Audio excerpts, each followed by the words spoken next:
London, June 1952. A 37-year-old woman is walking back to her cheap hotel after an evening with friends. It's a drab night, but she's excited. She's going to join her lover in Europe. She crosses the hotel lobby. It's the last thing she ever does.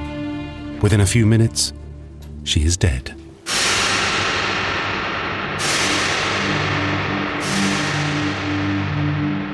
But this brutal stabbing was no ordinary murder. The dead girl was Christine Granville, Britain's finest female spy. For 5 years in the Second World War, she had regularly risked her life to arm the resistance and to bring back information crucial to victory over Germany.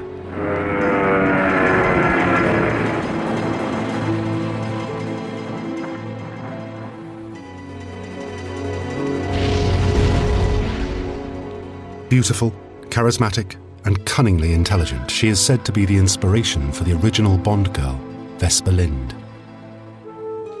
What made her a great spy was her ability and inclination to take risks. But that also led to her death on a cheap hotel floor.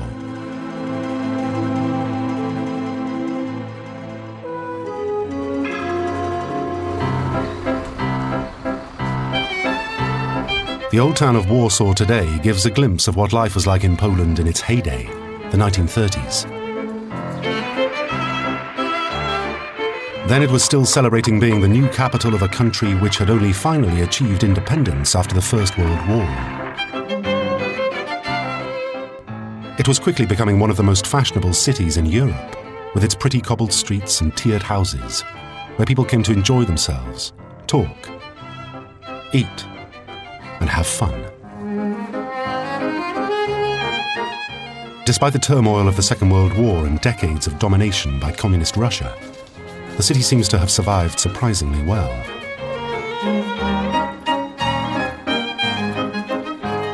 Until you look closely and realize that actually it didn't. All these beautiful buildings are fakes. Even the statues are modern copies.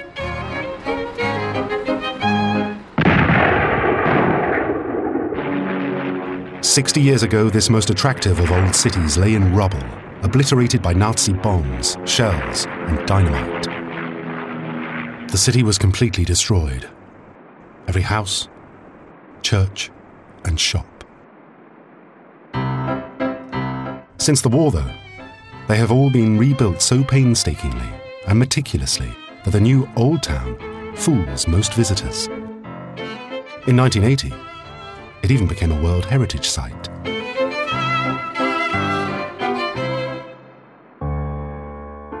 It is a project Christine Granville would have approved of. All her life, she showed a talent for reinvention. Born Christina Skarbek in 1915, her mother was from a well-off family who had been settled in Poland for centuries. Christina Skarbek was an extraordinarily alluring character. She, as a girl, her mother found her quite uncontrollable. Her mother, by the way, was Jewish, a point that people never emphasize, but is of considerable importance considering the risks to which she later put herself. It was her father, though, that the young girl took after and worshipped. An impoverished Polish aristocrat with a deep love for his country and its countryside. Count Jerzy Skarbek taught his daughter to ski, hike, and ride as well as any man. And his death when Christine was just 15 years old ignited in her a burning desire to live a life of which he would approve. 10 years later, she got her chance. On September the 1st, 1939, Hitler invaded Poland, a key part of his strategy to create a new German empire.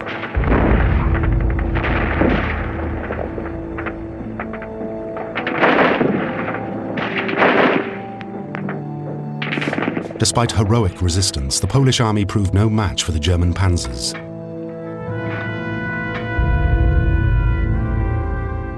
Over 60,000 Polish soldiers were killed. 400,000 were captured. The fate of Poland was sealed 2 weeks later when Soviet troops invaded from the east and the country was divided between the Russians and the Nazis. Poland effectively disappeared, and the German administrators, the Germans made a huge effort to remove any kind of intellectual leadership, doctors, lawyers, and so on. And the Germans transported the intellectual leaders of Poland to concentration camps in order to turn it into a kind of vassal serf state that they could just exploit for agricultural purposes and raw materials. Poles who had money or influence, like Christine, became part of an exodus of professional refugees fleeing from all over Eastern Europe. They made their way to safety first to France and then to England. But it was a sombre England that they discovered in the autumn of 1939. The country had already declared war on Germany and was gearing itself up for blackout, blitz, and battle.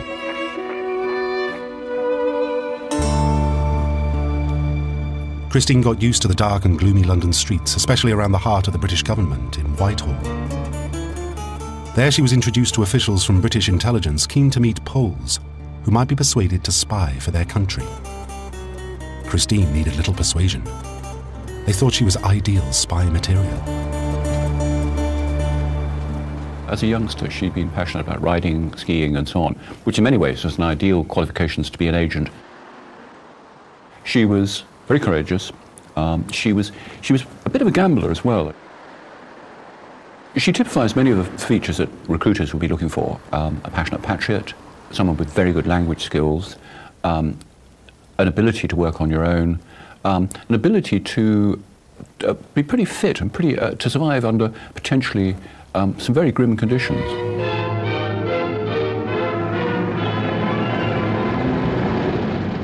The recruitment of agents in war-torn Britain in late 1939 was uncoordinated and haphazard. Sorry, are you going in here too? Yes. Spying wasn't top of the agenda, since all eyes were focused directly across the Channel and a possible German invasion.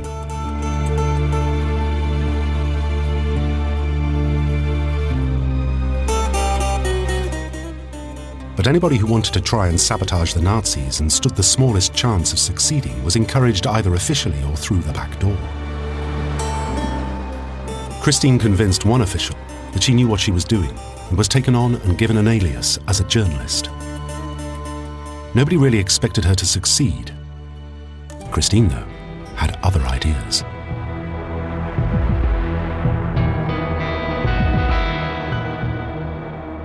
She decided to smuggle into Poland propaganda leaflets which could lift the spirits of the resistance. All the obvious ways into Poland were blocked, apart from the Tatra Mountains, which were so treacherous to cross the Germans didn't even bother to patrol them. Nobody could get into Poland that way. Nobody, that is, apart from Christine. She was purely self-motivated. She set all this up by herself. It was her own affair. No Secret Service had heard of her. And when the Polish Secret Service did hear of her, they said, must be a plot. Couldn't possibly do that without German collaboration. Which was quite wrong. They had not been sportsmen themselves. And that was the key. Christine was a sportswoman. She had skied mountains so many times in her youth that they were a second home. Soon, she was in Poland. And that's where her career as a spy really began. To go back to Poland in 1940 was very courageous. Within the Warsaw community, she was a known person. And also, the Germans were quite ruthless about it, removing any kind of resistance. It was very courageous of her to go back because you didn't know who had survived, what kind of contacts were safe, whether you'd be recognized by people who were hostile. So it was a real jump into the dark, and to do that was in itself a very brave act. In the city, Christine's life was at risk every moment of the 5 weeks she was there. The Germans were everywhere.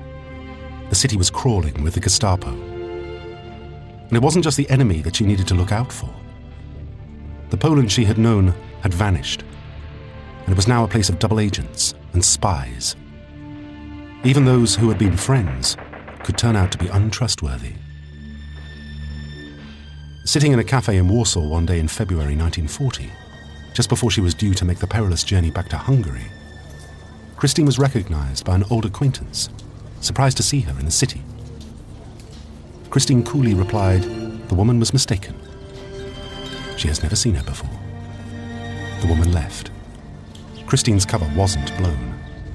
If it had been, she would have been tortured and then shot. But such risks were part of the job. Soon Christine wasn't simply bringing information to the Polish resistance. She also carried contacts and information back to Britain, particularly about the new German weapons that were being made by Poles, forced to work in German ammunition factories.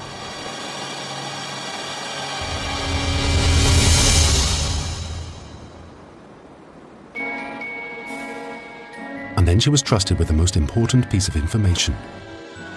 She was given a precious microfilm shot by Poles of the massive build-up of German tanks and troops on the Russian border. It was the first evidence that Germany was preparing to attack Russia in what became known as Operation Barbarossa, the most vicious and crucial conflict of the entire war. From her teens, Christine made it quite clear she preferred the company of men to women. By the time she was in Budapest, she'd been married twice. She was able to develop an instant rapport with any man who took her fancy, and became used to collecting stray dogs, young men who worshipped her. But one of the men who flocked around her was a little different, a little older, and more charismatic. Andrew Kowerski was a fierce Polish patriot and former officer in the Polish army who had lost a leg in a hunting accident. Kennedy was his adopted name.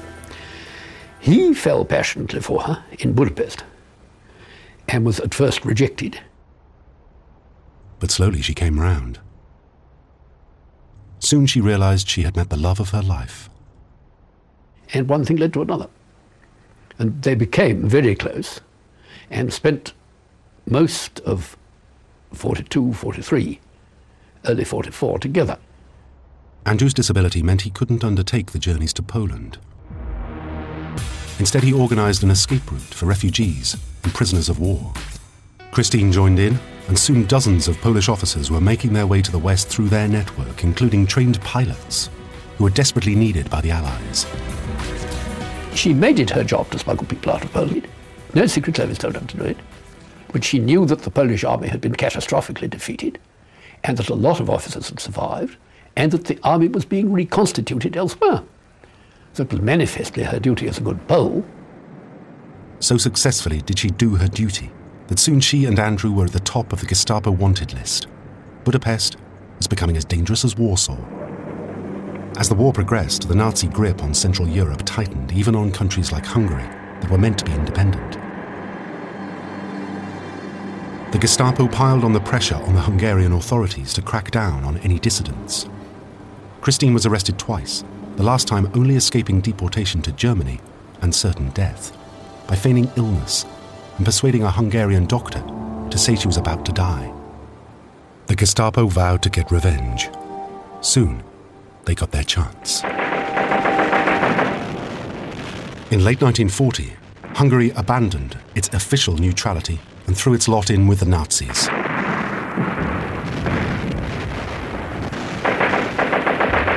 Now people like Andrew and Christine were fair game. It was time to leave.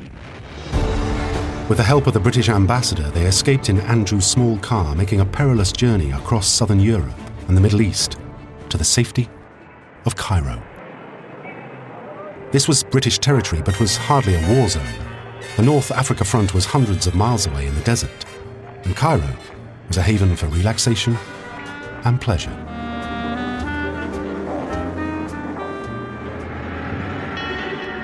When Christina arrived in Cairo, she was regarded with some suspicion for various reasons by the Poles and the British, and she was sidelined. The Poles stuck to what the London Poles told them, that it was impossible that she should have moved all these people out of Poland without some degree of German connivance, and did their best to hold her at arm's length and warned any Secret Service that had thought of employing her that, careful with her, she must have links to the Germans. In war-torn Cairo, few British intelligence officers who had met Christine believed any of this. But it was clear that her links with Andrew had made her known to the Germans, and she was deemed too high a risk to go back to Central Europe. She was paid a small pension and ignored. Being sidelined in Cairo must have been a soul-destroying experience. I mean, she was clearly a girl who lived on adrenaline, was a passionate patriot. To be stuck in Cairo, way out, by now the war had moved well away from Cairo, it must have been an absolutely depressing and soul-destroying experience.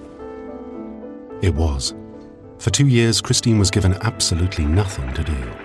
Cairo was enjoyable for a while, but soon the glamour couldn't disguise an emptiness Christine felt about not being able to do anything for her country. She was saved by something entirely unexpected. In July 1940, as he surveyed the ruins of occupied Europe, the newly appointed Prime Minister of Britain, Winston Churchill, decided a fresh initiative was needed to hit Germany hard where it most hurt, behind its own lines. Britain already had several espionage organizations, but Churchill wanted more. All the raiding, the sabotage, the assassinations, all the dirty tricks of war would now come under a new organization, the Special Operations Executive. The Special Operations Executive, or SOE, was a clandestine organization set up early on in the Second World War by the British. It's been described that Churchill said its task was to set Europe ablaze. What it did was liaise with resistance forces within occupied Europe, and its aim was to target the morale of German troops. The idea was to mount guerrilla attacks on vulnerable points like communications and factories and other key installations valuable to the Germans.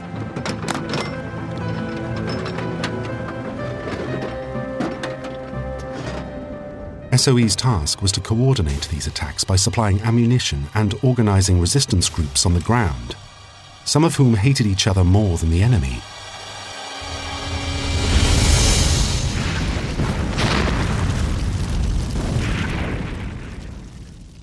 One of the important things that Churchill felt and the Cabinet felt was that SOE should not be part of the British intelligence fraternity. It should be a separate organisation. So it drew on talent right across the board. In a secret hideaway in the Scottish Highlands, the teachers, architects, plumbers, and other assorted oddballs who had been recruited by word of mouth, the only qualification needed was fluency in another language, were taught sabotage and espionage.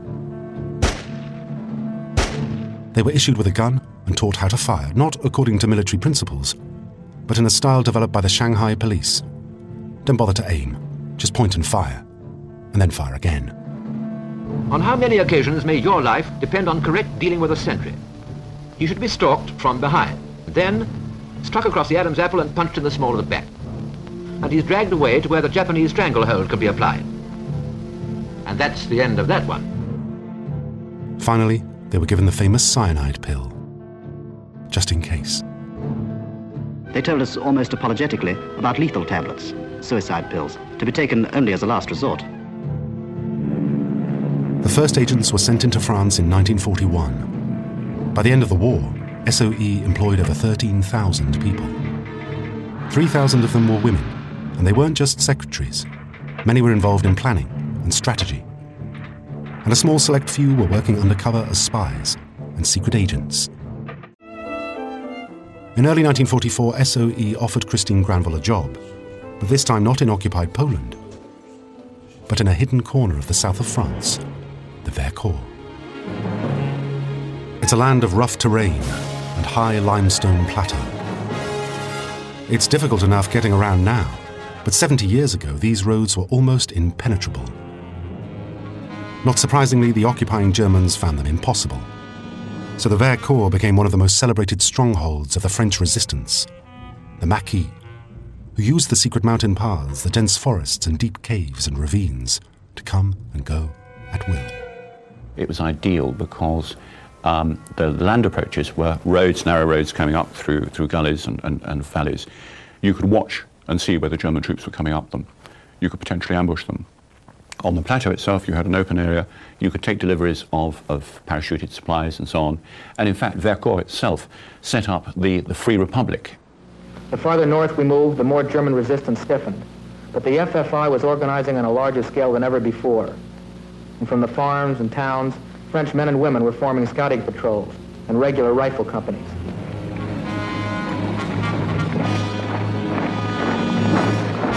And it was very exciting. It was, they had self-liberated themselves.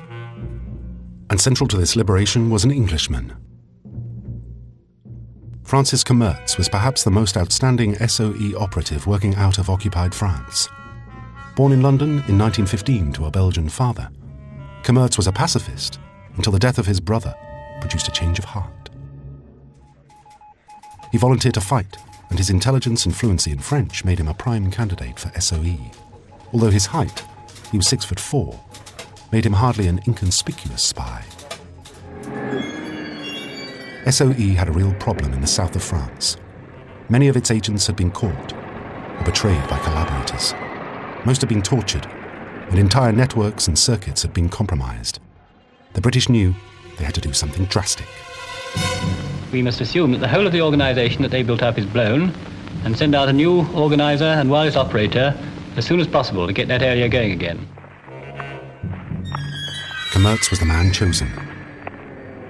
When he was parachuted into France in the autumn of 1942, he soon realised it was far too dangerous to rely on the old contacts. He had to start again and build his own network who he could absolutely rely upon. He had one very good rule for a head of circuit: never to sleep 2 nights in the same bed, kept constantly on the move. And an even better rule: nobody at all knew where he was going to sleep. He had 2 circuits in parallel, a fighting circuit and a sleeping circuit. And the sleeping circuit was a series of safe houses in which he could go to sleep knowing that nobody would know where he was. This, from a security point of view, is an admirable arrangement. I don't know of any other agent who attempted it, but it's a very good system. He travelled all the time by public transport or by bicycle under the disguise of a sick retired teacher, as he recalled in this interview a few years before his death in 2006. I got out of a train at Avignon station, and there was a rather heavy control. And they were spending a lot of time looking at my papers. I coughed and spluttered, bit my lip and spat blood on the platform. My papers were returned very quickly, and I was sent on my way. I didn't say I've got TB or anything like that.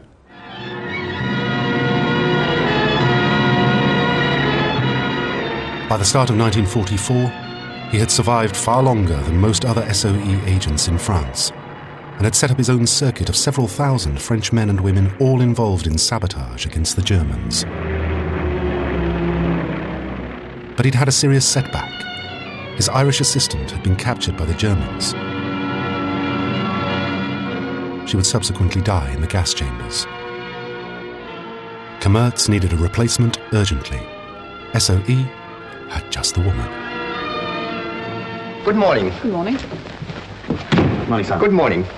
Why don't you two have met? Captain Brown and Miss Williams. How do you do? Christine was given the identity of Pauline Armand, a French noblewoman who had fallen on hard times. And then, complete with revolver and cyanide pill, she was parachuted into the Vercors.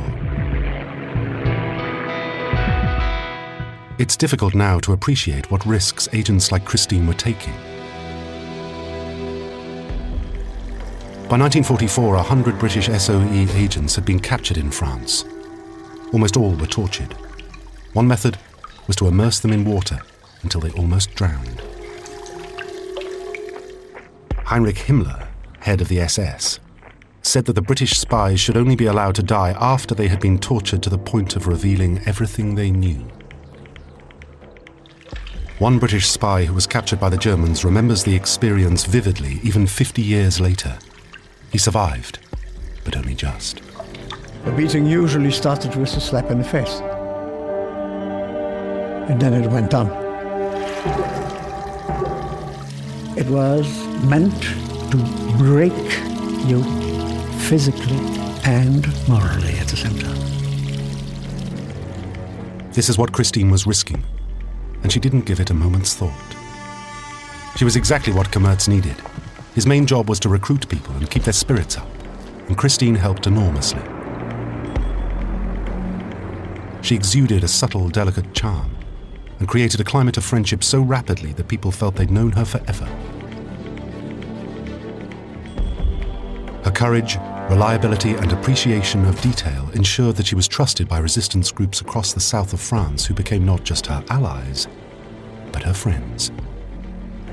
Her role, though, wasn't just supportive. One of the fascinating things about Christina was she realized that the German garrisons in occupied France were composed in many cases of former prisoners of war captured on the Eastern Front and then recruited in the German army, and they were called Ostbataillon or Ostlegion. And these troops were, basically they joined the German army because otherwise they wouldn't have survived in the prisoner of war camps.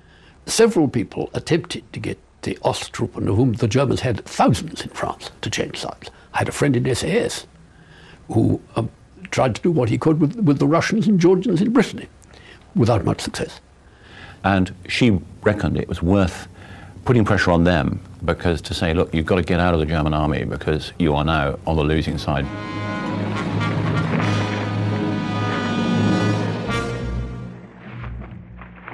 Christine made contact with many Ostbataillon troops. She managed to persuade hundreds of them to change sides. In one small village alone, she was responsible for the defection of an entire garrison of conscripted Polish troops from the German army to the Maquis, complete with ammunition, supplies, and German prisoners. And it wasn't just Poles she worked with, but Serbians, Czechs, Russians, and Italians. Christine became a recruiting officer for many Italian units who had turned against Germany.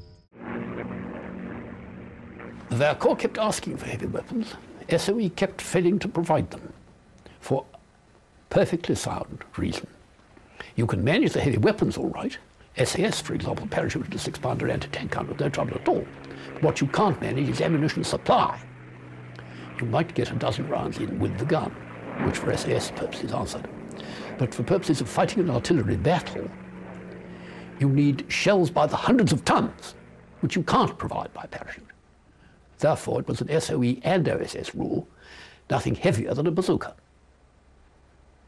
It was stern but necessary. This was never understood at the ground end. It certainly wasn't. The Maquis kept asking for heavy artillery.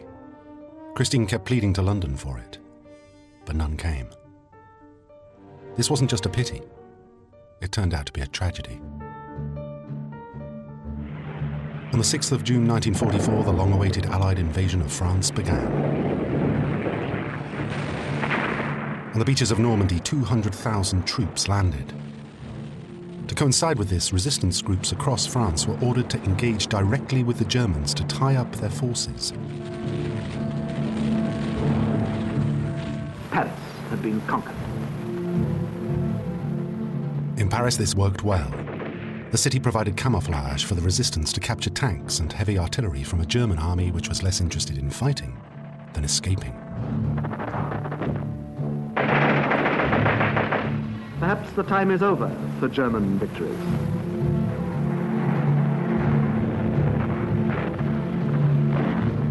The battle is nearly over. At long last, freedom is at hand. But further away from Normandy, the Germans didn't give up anywhere near as easily. In the Vercors, they took their revenge. In the small village of Vassieux, there is a cemetery dedicated to the memory of the resistance. Here, dozens of young men are buried. Many died on a single day in 1944, the 21st of July. It was a day that would shock the world. One of the last acts in France of Nazi brutality in a brutal war.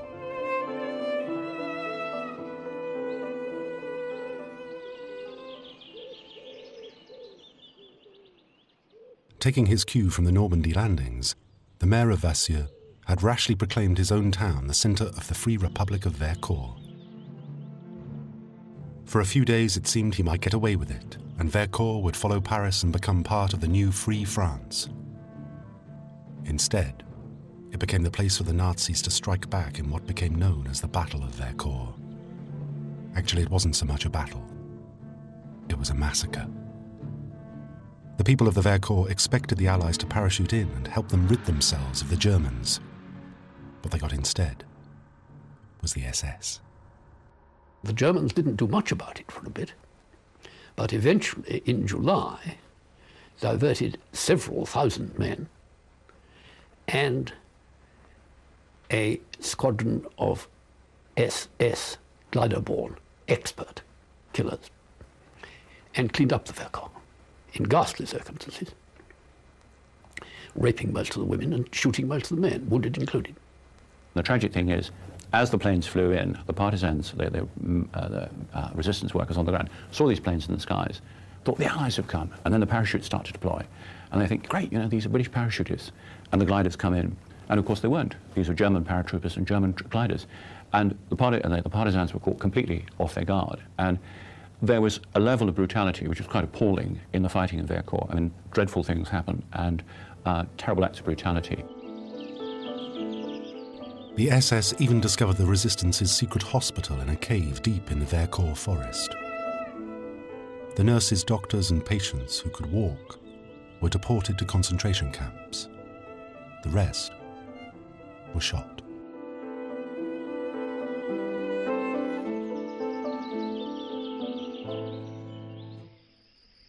Watching the battle with Francis Camertz was Christine. When it was clear that there was no help coming to the resistance and the Vercors couldn't be held, she and Camertz were advised to leave, as they were needed for vital work elsewhere. And Camertz said to himself, this is an important battle, but it's not a decisive one. I have larger responsibilities, I must get out. And he and Christine escaped from the Vercors in a 72-hour march, practically without stopping, got away.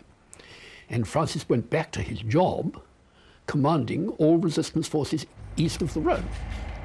But soon he would need Christine's help again, this time to save his life. For 2 years, Camertz had travelled thousands of miles across the occupied south of France without hindrance. Even though there was a price on his head and he was stopped many times by the local police, his disguise held up. Now his luck ran out.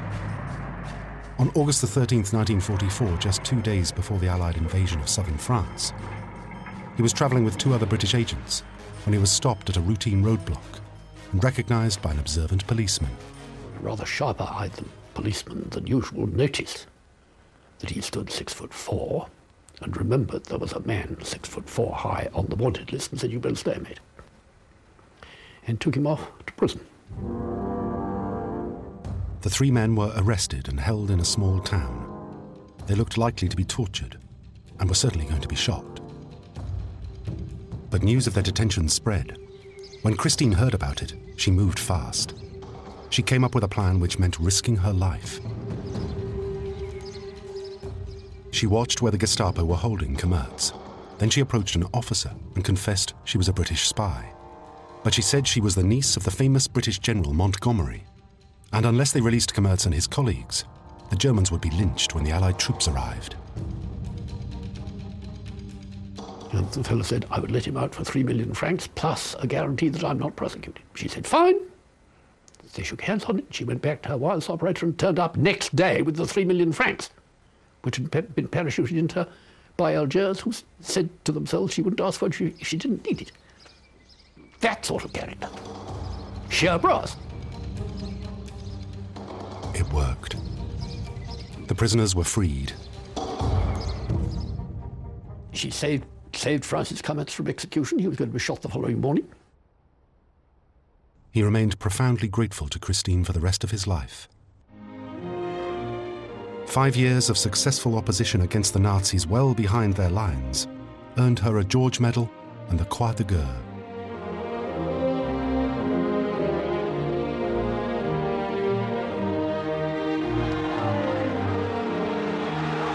The war ended, and Christine, like many SOE agents, found herself eventually back in a London that was celebrating victory. But the celebrations didn't last long, as the country faced up to the ravages war had brought.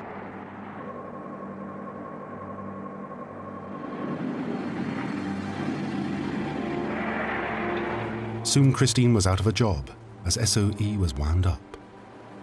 It happened to lots of people. Most people, indeed, who were in SOE were anxious to get out, get back to business, or get back to politics, or whatever. For most agents, the rapid winding up of SOE after the war was absolutely fine. They went back to what they were doing before the war.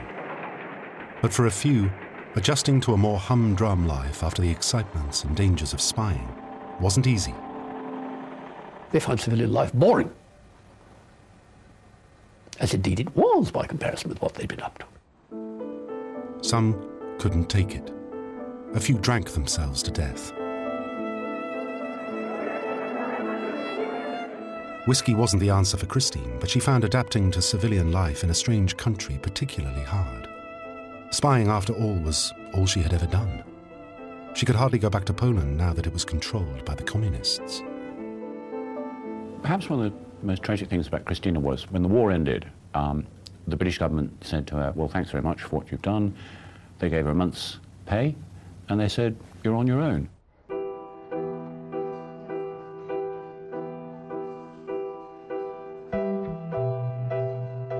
The next few years saw Christine try, and mostly fail, to adapt to life outside. She worked in Harrods. She waited tables. Then she took a job as an ocean liner stewardess. But in 1952, her life took a turn for the better. She was back in touch with the love of her life, Andrew Kowarsky. Then came the final tragedy. She had always had a talent for attracting men who were quite desperate and needy, her stray dogs. One such stray dog was a young man she met on ship, who she befriended mainly because she felt sorry for him. Now, though, Christine's ability to keep herself safe, which had served her so well in the war, deserted her. This stray dog wasn't just needy, he was mentally ill. He wanted her all for himself. When she told him she was leaving to join Andrew in Belgium, he asked to see her. When she refused, he was waiting at her hotel. If he couldn't have her, nobody could. She died immediately. She was just 37 years old. I think that the tragic thing is you live absolutely on the edge, a high-risk life in your 20s, and 10, 15 years down the line, here you are in early middle age, and you don't expect that some crazy fellow is going to murder you. In the Catholic cemetery of St. Mary's in Kensal Green in West London, Christine Granville's modest grave is now a little overgrown and forgotten. But in 1952, she was buried here in a ceremony attended by 200 people, including representatives from the British, French, and Polish governments.